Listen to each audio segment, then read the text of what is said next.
வணக்கம் ஃப்ரெண்ட்ஸ். இன்றைக்கி நம்ம ஒரு ஏர்க்ராஃப்ட்டுகளை பற்றிய ரொம்ப முக்கியமான ஒரு விஷயத்தை பார்ப்போம்.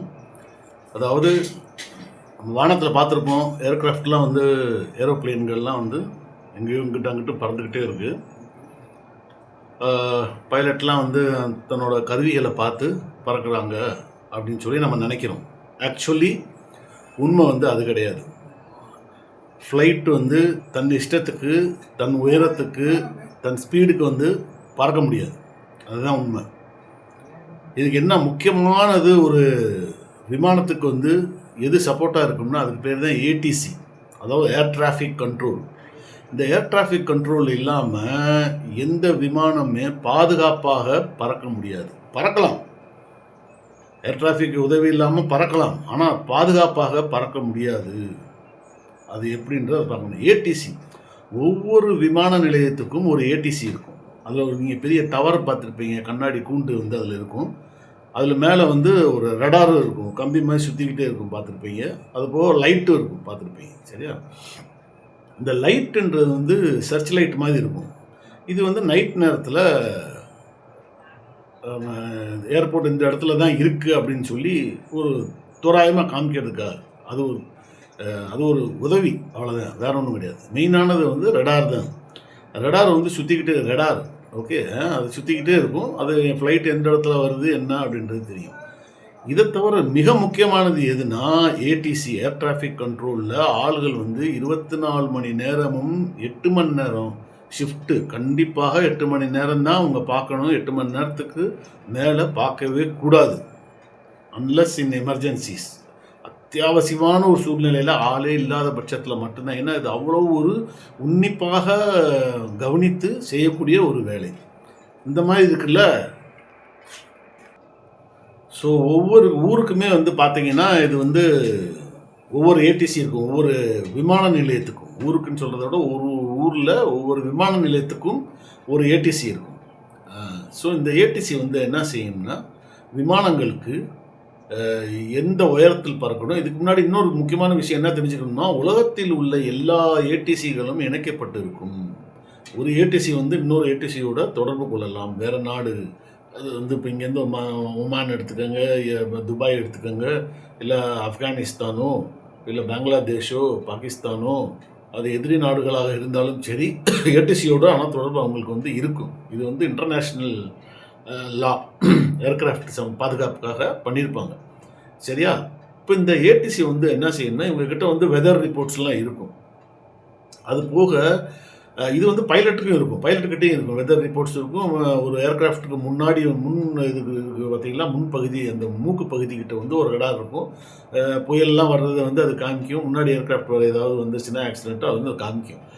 ஆனால் எல்லா அந்த ஏரியாவில் உள்ள எல்லா ஏர்கிராஃப்டோடைய மூவ்மெண்ட்ஸ் யாருக்கு தெரியும் அப்படின்னா ஏடிசிக்கு தான் தெரியும். ஏடிசிக்கு தான் தெரியும். அவங்க ஏரியாவுக்குள்ள இந்த ஏடிசியோட கண்ட்ரோலில் ஒரு ஏரியா இருக்கும். அந்த ஃபுல் ஏரியாவில் என்னென்ன விமானம் பறக்கிறது, எது போகும், அந்த ஏரியாவில் இந்த ஏர்கிராஃப்ட்லேருந்து வெளியில் போகுது, உள்ளே வெளியே வருது, அந்த ஏர் ஸ்பேஸ்ன்னு சொல்கிறோம் பாருங்க, அந்த ஏர் ஸ்பேஸில் எந்த ஏர்கிராஃப்ட் போகுது வருது அப்படின்றது எல்லாமே ஏடிசிக்கு தான் தெரியும். ஸோ இந்த வெதர் ரிப்போர்ட்டு, இந்த விமானங்கள் எந்தெந்த விமானம் எந்த உயரத்தில் பறக்குது, எந்த டைமிங்கில் அது வரப்போகுது, இது எல்லா டீட்டெயிலையும் வச்சு ஒரு விமானத்துக்கு இவங்க ஆலோசனை வழங்குவாங்க. நீங்கள் இந்த உயரத்துக்கு இந்த ஸ்பீடில் போங்க. சரியா? ஒவ்வொரு விமானத்துக்கும் ஒவ்வொரு உயரத்தை கொடுத்துருப்பாங்க. ஏன்னா அது ஒன்றுக்கு ஒன்று கொலிஷன் ஆகிடக்கூடாது அப்படின்றதுக்காக, மோதிடக்கூடாதுன்றதுக்காக ஒவ்வொரு விமானத்துக்கும் சொல்லுவாங்க. சில இடத்துகளில் கொஞ்சம் தள்ளி ஒரு 300-400 கிலோமீட்டர் தள்ளி ஒரு புயல் உருவாயிருக்கா, அப்போ அவங்களுக்கு ஒரு வேறு பாதை வழங்குவாங்க. நீங்கள் இந்த மாதிரி இந்த இடத்துல டைவர்ஷன் எடுத்துகிட்டு இது வழியே அப்படி சுற்றி போங்க, அந்த டிகிரியில் போங்கன்னு சொல்லி அவங்க சொல்லிடுவாங்க. இந்த இடத்துல நீங்கள் ரைட் டர்ன் எடுக்கணும், இந்த இடத்துல நீங்கள் போயிட்டு இதை சொன்னால் அது பைலட்டுகளுக்கு தெரியும், அவங்களுடைய அந்த கம்யூனிகேஷன். ஸோ இந்த மாதிரி இது பண்ணுவாங்க. இரண்டாவது, அந்த ஃப்ளையிங் ஹவர்ஸு, அதுக்கு முன்னாடியே சப்போஸ் சில சமயம் ஃப்ளைட் வந்துடும், ஒரு 5 நிமிஷம் 10 நிமிஷம் முன்னாடியே வந்துட்டாலும் அவங்களுக்கு அந்த லேண்டிங் பர்மிஷனை ஏடிசி தராது. ஏடிசி சொன்னால்தான் ஒரு ஏர்க்ராஃப்ட் ஒரு ஏர்போர்ட்டில் லேண்ட் ஆக முடியும். ஏன்னா அந்த ஏர்க்ராஃப்ட் ஏர்போர்ட்டில் நிற்கிது பாருங்கள், பேன்னு சொல்லுவோம். அதை ஒவ்வொரு நிற்கிற இடத்துக்கு பே, அது ஒவ்வொரு விமானத்துக்கும் ஒரு டைமிங் அவங்க கொடுத்துருப்பாங்க. இத்தனை மணி நேரம் தான் நிற்கணும் அப்படின்னு சொல்லிட்டு. அது காலி பண்ணிடணும். 3/4 மணி நேரமோ, 1 மணி நேரமோ மேக்ஸிமம் 45 மினிட்ஸ் தான் குடுப்பாங்க. 3/4 மணி நேரம் தான். அதுக்குள்ள வந்து இவங்க வந்திருக்கிற அந்த பழைய பேசஞ்சர்ஸ் இருக்காங்கல்ல, அவங்கெல்லாம் இறக்க விட்டுட்டு, ஃப்ளைட்ட கிளீன் பண்ணிட்டு, நியூ பேசஞ்சர்ஸ்லாம் ஏத்தி, பழைய வந்த கார்கோகள ஜாமான்கள இறக்கி விட்டுட்டு, புது கார்கோவ ஏத்தி, பழைய சாப்பாடுக்குள்ள அந்த பழைய இதெல்லாம் இருக்கு பாருங்க.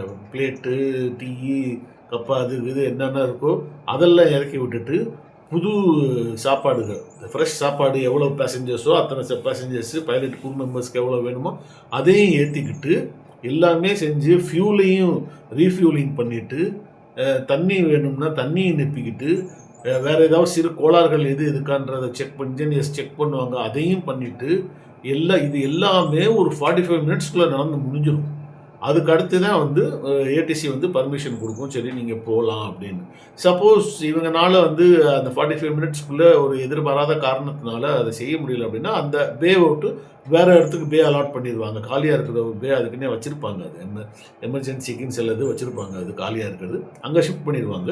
இங்கே வரக்கூடிய அடுத்து எந்த விமானத்துக்கு அதை அலாட் பண்ணிடுவாங்களோ அந்த விமானம் வந்து இங்கே வந்துடும். ஸோ டேக் ஆஃப் பண்ணுறதுக்கு முன்னாடியும் பார்த்தீங்கன்னா வந்து டாக்ஸிங் பண்ணிட்டு ரன்வேல போய் நின்ற உடனே அந்த சில ஏர்க்ராஃப்ட் நின்றுக்கிட்டே இருக்கும். எதுக்கு நிற்கிதுன்னா அது வந்து ஏடிசி பர்மிஷனுக்காக நிற்கும். அது அவங்க பர்மிஷன் கொடுத்துட்டாங்கன்னு வச்சுக்கோங்க, டேக் ஆஃப் பண்ணுங்கன்னா உடனே டேக் ஆஃப் பண்ணிடும். சில விமானம் பார்த்துருப்பீங்க, டாக்ஸிங் வந்துக்கிட்டே இருக்கும்போதே அப்படியே உடனே டேக் ஆஃப் பண்ணிடும். அதுக்கு வந்து டாக்ஸிங் வந்துக்கிட்டு இருக்கும்போதே வந்து அவங்களுக்கு வந்து ஏடிசிலேருந்து பர்மிஷன் கிடச்சிரும். நீங்கள் போனோடனே அப்படியே டேக் ஆஃப் பண்ணிடலான்னு சொன்னோடனே அவங்க அப்படியே டேக் ஆஃப் பண்ணிடுவாங்க. இதுதான் அவங்க ஏடிசி பர்மிஷன் கொடுத்து பைலட் சில காரணங்களுக்காக லேட் பண்ணாங்கன்னா ஏடிசி டேக் ஆஃப் பர்மிஷனை வித்ட்ரால் பண்ணிடும். அப்படின்னா அதை வந்து ஸ்டாப் பண்ணிடும். நீங்கள் பறக்க முடியாதுன்னு அவங்க அதை வந்து பறக்கக்கூடாது, நின்றணும். அதுதான் அந்த டைமிங்க்கு வந்து ரொம்ப முக்கியம். ஏன்னா அந்த கொஞ்ச நேரத்துக்கு கழித்து பார்த்தீங்கன்னா ரொம்ப ஒரு பிஸியான ஏர்போர்ட்ஸ்லாம் பார்த்தீங்கன்னா ஏகப்பட்ட ஏர்கிராஃப்ட்ஸ் வந்து லேண்ட் ஆகும், டேக் ஆஃப் ஆகிக்கிட்டு இருக்கும். ஸோ செகண்ட்ஸ் கணக்கில் தான் அங்கெல்லாம் வித்தியாசம் இருக்கும். ஸோ டக்குன்னு வந்து இவங்க கொஞ்சம் லேட் பண்ணாங்கன்னா அடுத்து ஒரு ஏர்கிராஃப்ட் லேண்ட் ஆகிக்கிட்டு இருக்கும். அப்போ இது போய் அதோட கொலைட் ஆகிடும், மோதிடும். ஸோ அதனால் அதை வந்து இவங்க வந்து வாபஸ் வாங்கிக்கிடுவாங்க அந்த பர்மிஷனை. அது லேண்ட் ஆனதுக்கு முடிச்சதுக்கப்புறம் அதுக்கடுத்து திரும்ப பர்மிஷன் கொடுக்குறப்ப தான் இந்த ஏர்கிராஃப்ட் வந்து பறக்க வேண்டும். இதுதான் வந்து ஏடிசியோட ரூல். அதே மாதிரி இங்கேருந்து கிளம்பின ஒரு இடத்துலேருந்து கிளம்பி அது தன்னோட டெஸ்டினேஷனுக்கு போகிற வரைக்கும் இவங்களுக்கு ஒரு ஏர் ஸ்பேஸ் இருக்குன்னு சொன்னதில் ஒரு எல்லை இருக்கும். அது வரைக்கும் இவங்க இந்த விமானத்தோட தொடர்புலேயே தான் இருப்பாங்க. அதுக்கடுத்து அடுத்த ஏடிசியோட ஃப்ரீக்வன்சி நம்பரை கொடுப்பாங்க. இந்த ஃப்ரீக்வன்சியில் இந்த ஏடிசி நீங்கள் வந்து உங்களை தொடர்பு கொள்ளுங்கள் அந்த டெஸ்டினேஷன்.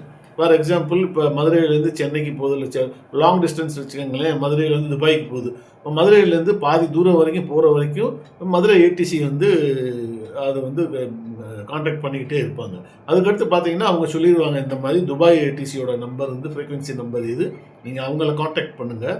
அந்த கான்டாக்ட் அவங்க பைலட்டுக்கு கிடச்சிருச்சுன்னு சொன்ன உடனே தான் இவங்க வந்து துண்டிப்பாங்க. அது அவ்வளோ சேஃபான ஒரு ப்ரொசீஜர் இது. அதுக்கடுத்து பார்த்தீங்கன்னா அடுத்து அந்த ஏடிசியோட அவங்க தொடர்பு கொண்டுட்டு கேட்டுக்கிட்டு இருப்பாங்க. மறுபடியும் அதே தான், என்ன ஸ்பீடு, என்ன ஆல்டிடியூடு பறக்கிறீங்க, இந்த ஹைட்டில் பறக்கிறீங்க, என்ன ஏர் ஸ்பீடு, எப்போ வந்து இங்கே சேருவாங்க, அதெல்லாம் கனெக்ட் பண்ணிவிட்டு அவங்க அதுக்கு தகுந்து ஆலோசனை வழங்குவாங்க. இது மட்டும் அல்லாமல் ஃப்ளைட்டில் பறக்கும்போது ஏதாவது ஒரு தொழில்நுட்ப கோளாறுகள் ஆயிடுச்சுன்னா அதுக்கு ஃபஸ்ட்டு சப்போர்ட் செய்யக்கூடியது வந்து ஏடிசி தான். அவங்களுக்கு பாதை காமிக்கிறது மட்டும் இல்லை, ஏன்னா அவங்க வந்து எல்லாமே ஸ்பெஷலிஸ்ட் இருப்பாங்க, ஃப்ளைட் இன்ஜினியர்ஸ்லாம் இருப்பாங்க. அதில் உள்ள ஸ்பெஷலிஸ்ட்டு அவங்க சொல்லுவாங்க, அவங்க ஆலோசனை வந்து வழங்குவாங்க, என்ன செய்கிறது, நீங்கள் அடுத்து வந்து என்ன பண்ணணும், அதுக்கான சப்போர்ட்டை வந்து அவங்க ஏடிசி வழங்குவாங்க. ஸோ ஏடிசி வந்து இவ்வளோ முக்கியமான காரியத்தை வந்து பண்ணுறாங்க. ஏடிசி இல்லாமல் பாதுகாப்பாக எந்த விமானமும் வானத்தில் சும்மா இங்கிட்டும் அங்கும் பறந்து தெரிய முடியாது. வானத்தில் ஒரே நேரத்தில் ஆயிரக்கணக்கான விமானங்கள் பறந்து கொண்டிருக்கும். அதெல்லாம் பாதுகாப்பாக பறக்கிறதுக்கு ஏடிசி தான் காரணம். அதாவது ஏர் டிராஃபிக் கண்ட்ரோல். எல்லா ஏர் டிராஃபிக் கண்ட்ரோல்களும் ஒன்றாக இணைந்து ஒரு டீம் ஒர்க்காக செயல்படும். இது இல்லாமல் எந்த விமானமும் ஒரு சேஃபாக நம்மளை கொண்டு போய் ஒரு டெஸ்டினேஷன்லேருந்து ஒரு பாயிண்ட்லேருந்து இன்னொரு டெஸ்டினேஷனுக்கு நம்மளை கொண்டு போய் சேர்க்க முடியாது. இதுதான். ஸோ ஏடிசியின் பங்கு வந்து விமான சேவையில் மிகவும் மகத்தானது. அது அவ்வளோ லேஸ் கிடையாது. ஏன்னா அதை நம்ம வந்து புரிஞ்சுக்கணும். ஏடிசியோட பங்கு வந்து நம்மளுக்கு கண்ணு முன்னாடி தெரியறது கிடையாது. பைலட்டுகள் தான். பைலட்டுகளுடைய பங்கு எங்கே வந்து ரொம்ப இதாக இருக்கும்னா, எமர்ஜென்சிகளில்.